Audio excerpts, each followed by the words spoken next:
Here we are back again, showing how the retouch tools work in Photoshop. The tools we're going to show you in this video are going to be the spot healing brush, the healing brush, and the patch tool. And you'll notice there's a couple other ones in here, the ContentAware move tool, and we're going to discuss the ContentAware fill command, and then something we don't use very often, which is the red eye tool. So we're going to start off with a spot healing brush. And the spot healing brush is basically a round cursor, and you can control the size of that cursor by going to your options bar and adjusting the size and the hardness. But using this window doesn't give you the actual view of what this looks like. So what I'm going to do is hold down Option and Control, and that's going to give me a preview of what this cursor will look like to be able to spot heal items. And with the Option Control selected, I can go left and right to change the size of my cursor, up and down to change the hardness or the softness. In this particular case, I would like to have a soft edge brush so that it heals very nicely. Now, we have a couple different types of ways that we can heal our basically dust and scratches, which is what the spot healing brush is really good for. We have ContentAware, we have Create Texture, and Proximity Match. We obviously don't want to create texture here, so what I'm going to do is I'm going to do ContentAware, which is going to search around for items that are similar in tone, quality, texture, pattern, and heal that in. Now, I'm going to use my left bracket to decrease the size of my cursor, right bracket to make it larger, and I want to go in and I want to just basically fix these little dust and scratches that are here from this photograph. Now I can do this directly on my layer, but that's going to be destructive. So I'm going to create a new layer in the Layers panel, and this is going to be my spot healing layer. And when I do this, I need to go into my options bar and click on the Sample All Layers button. And the reason why is because if I were to have a blank layer and I were to use the spot healing brush and the Sample All Layers was not selected, I would get absolutely nothing. So this is my spot healing layer, and I'm going to just jump in and I'm going to see these areas that I would like to fix. Now, I don't want a really large cursor to fix areas like this. I want a cursor that's just slightly larger than my objects. And I can click and drag over these items and just simply heal them. Okay? You can click if you want to, or you can click and drag as well, either way. And you can see it's a really quick and easy way to just go in and fix a lot of these items. Now, you may have to hit them a couple times simply because we have a soft brush and we want this ContentAware spot healing to come in and really clean them up. Now, I've got some areas of highlight along here. What I'm going to do is I'm just going to kind of paint along that edge. And you can see every once in a while you may pick up other little bits and pieces. And the reason why is because this is using other areas of the image based on where you click to kind of fill these in. So every once in a while you may get a different speck or something showing up there simply because it's pulling from another area. If that's the case, just come back in and kind of touch it again and it'll disappear. And I can just go through here and very quickly clean up all those little spots. Back in the day when there were photo retouchers actually took a photographic print and they used a special solution that they would paint on the photograph. They'd scrape areas away and they would paint with this and basically retouch the image directly on the print itself. Now, of course, we have Photoshop, so we can do all of this, and it's actually pretty awesome. And this kind of stuff is super easy to do. So older photographs with cracks and scratches and so on clean up very nicely. I'm going to go over to my Layers panel. I'm going to turn off my original layer by poking it in the eye. And you can see my retouch layer just sits on top. The reason why I don't retouch directly on the image is if something were to go wrong, or I retouch something that I'd like to go back, I've got my retouch layer that I can easily go in and erase or select or do something with and not have it done directly on the image. This is great for little lines and things, but you know, I've got some little cracks in the floor right here too, or it looks like something dragged across it. And I could do the same thing too. I could just simply take my spot healing brush and I'm going to run over these areas here and just kind of blend those in. Now you don't want to use this with a very large brush, because if you do, it's going to start to blur things. So I wouldn't come in here and try to do a large area. You can see it starts to reproduce certain other areas. So my recommendation is keep the cursor small over the areas that you want to do. Not too small, but big enough that you can go and kind of paint over here and get those done. So large areas are not going to work very well here. And if you do this too much, you may see kind of this smudging effect here, which obviously is something that you don't want to do. So spot healing brush is super easy. It's great to be able to go through and do something like this, and just nice, simple cleanup. Small little things, details, and such. So I'm going to show you this one here. And the spot healing brush is fantastic when we're working with images. So I'm going to perform the same steps. I'm going to create a new layer, and this is going to be my spot healing layer.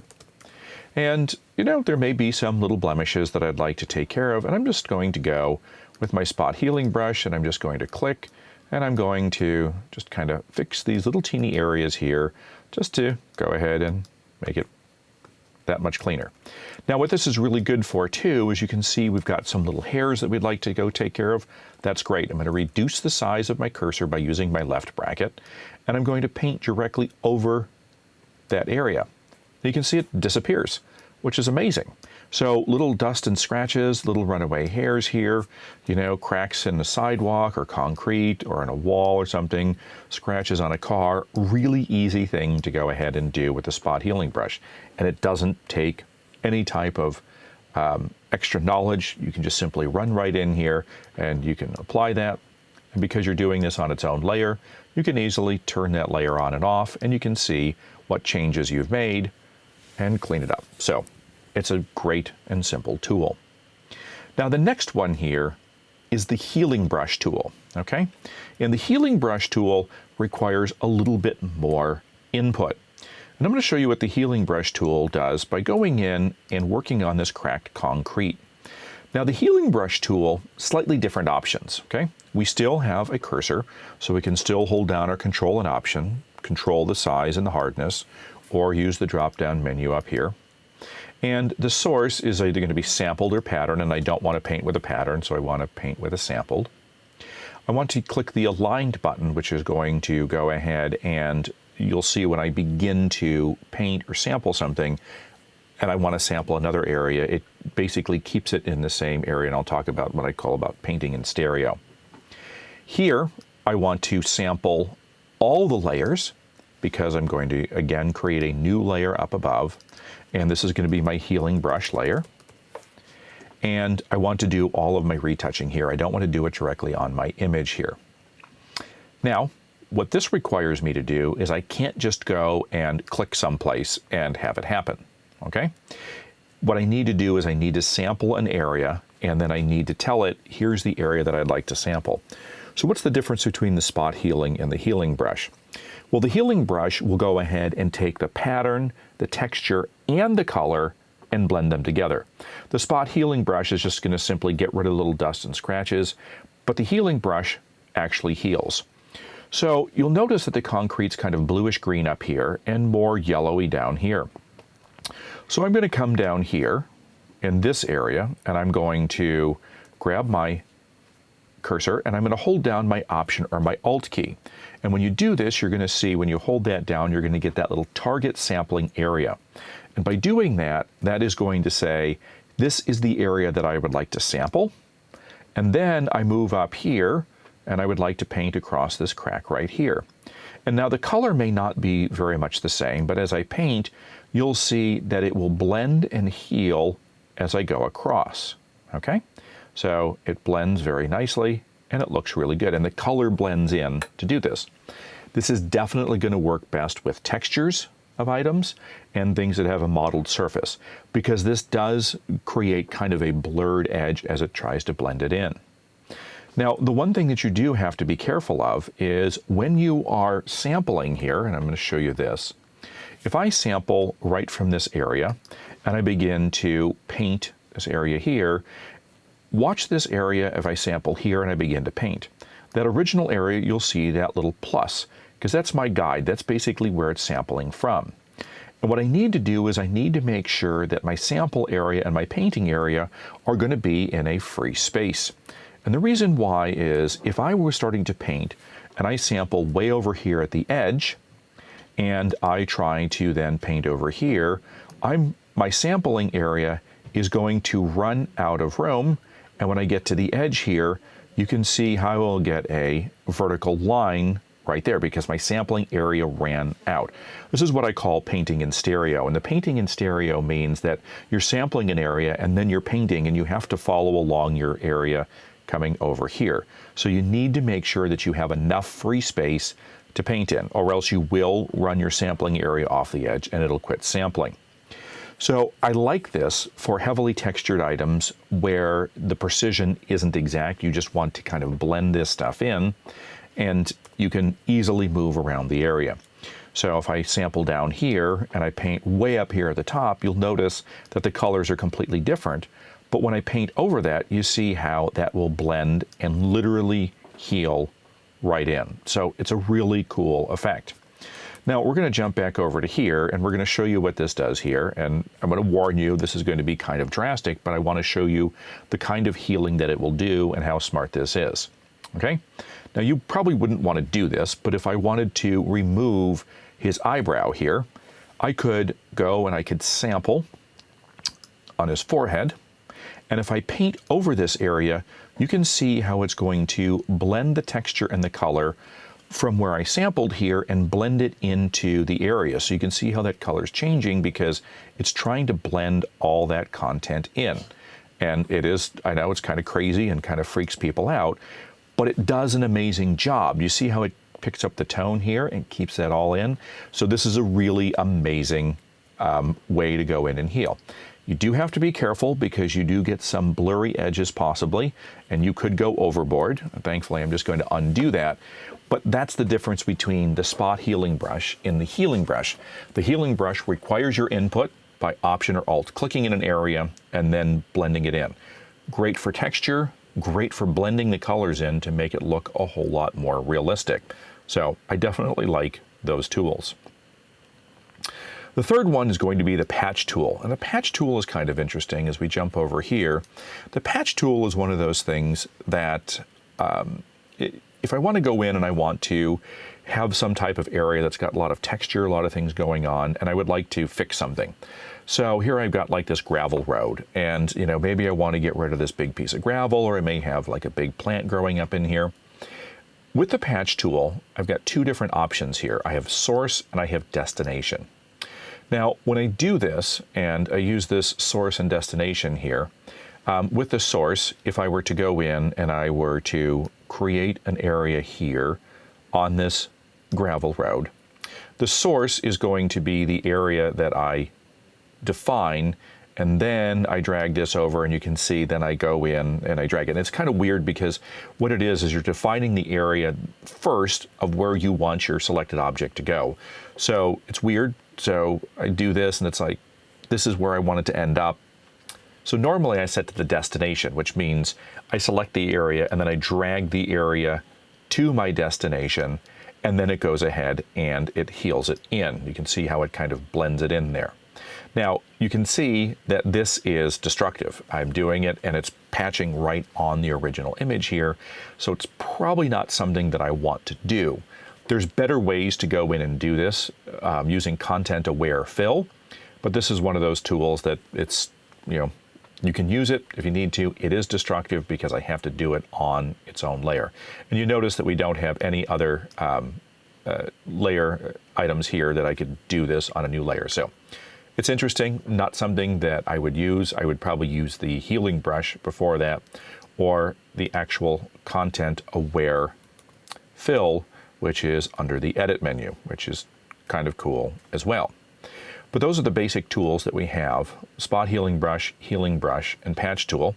I definitely use the spot healing brush quite often, not so much the healing brush, and almost never the patch tool. Now, the ContentAware fill, I don't normally use the ContentAware move tool, which is basically allows me to take a section and put it in another area and blend it in.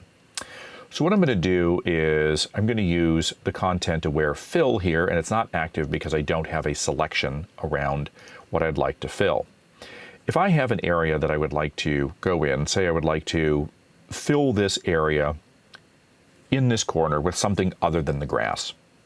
If I select this area and then go under the Edit menu and I choose ContentAware Fill, it's going to call up my little preview dialog box here, and it's going to call up the ContentAware Fill panel. Now, the preview dialog box, I can actually zoom in and I can see what's going on with this. And let me pull this panel larger, and I can see what's going on with it in the corner. And you can see it's kind of doing this weird stuff because it's picking up different areas of this image. Now, with a ContentAware Fill panel, I can go in to my options bar, and I have the plus and I have the minus. The green that you see is the area that it's going to sample from and fill in this area. Well, I don't want it to put the tree or the mountain in here. I'd rather just have the gravel in. So I'm going to choose the minus, and I'm going to take my cursor and I'm going to take away the areas that I don't want it to fill with. So I'm going to leave just the gravel here, and I'm going to take away all of this content as well, because I don't want it to fill with any of the grass. I definitely want it to pay attention to just the gravel. And when I do that, you'll notice that the preview is going to give me a very different look based on what it is that I've sampled. Now I can cut this down because I don't want a lot of the small pebbles in here. I just want some of the bigger pebbles. And it's going to go in here and it's going to create kind of a fill area. Now, the color adaptation that I can choose, I can have it be very precise, where it's going to give me more accurate color adaptation, because this was kind of in the shadow originally. So you can see it kind of gives me a little bit of a shadow here. I just normally leave it on the default. Now this is non-destructive because I can output this to a new layer. So if it doesn't work out exactly like I think, I can just simply go and output this to the new layer, click OK, and because it's being non-destructive, you can see it's gone in and it has created a new layer here and put it over. Now, the one thing with ContentAware Fill is that it can be very interesting. It can work kind of well. One of the things you see with ContentAware Fill is you see a lot of this, stepping where we have the same stone here, here, here, and here. And this is asking a fair amount because I don't have a whole lot of detail to choose from, but it's kind of filled it in here. So ContentAware Fill, it's interesting. It works sometimes, it doesn't work sometimes, but I want to show you how to do that because it is something that is non-destructive. So those are just the basic retouching tools here: spot healing, healing brush, and the patch tool as well as ContentAware. We're going to get into the clone stamp tool in a totally separate video, but those are just some basic retouching ones, how to do things non-destructively, and how to use those basic tools.